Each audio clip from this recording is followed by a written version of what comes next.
ইরানের জ্বালানি তেলের উপর নিয়ন্ত্রণ চায় মার্কিন যুক্তরাষ্ট্র। সেই সঙ্গে দেশটির খাগড়দ্বীপের রপ্তানি কেন্দ্রের নিয়ন্ত্রণও চায় ওয়াশিংটন। যুক্তরাষ্ট্রের president Donald Trump Financial Times পত্রিকাকে দেয়া এক সাক্ষাৎকারে এসব কথা বলেছেন।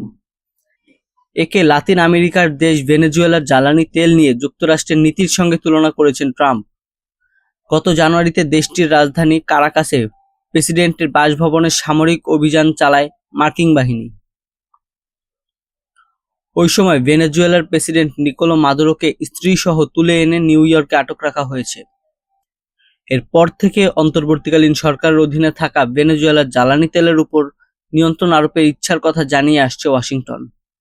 ইরান যুদ্ধ নিয়ে ফিনান্সিয়াল টাইমসকে সরাসরি বলেন, সত্যি বলতে আমার সবচেয়ে পছন্দের কাজ ইরানের জ্বালানি তেলের নিয়ন্ত্রণ নেওয়া। কিন্তু যুক্তরাষ্ট্রে কিছু বোকা লোক বলছে আপনি এটা কেন করছেন। ওরা আসলেই বোকা।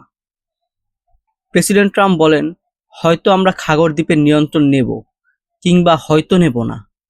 আমাদের হাতে অনেকগুলো বিকল্প আছে। তিনি আরো বলেন, সেখানে খাগড়দ্বীপ আমাদের কিছুদিন অবস্থান করতে হতে পারে।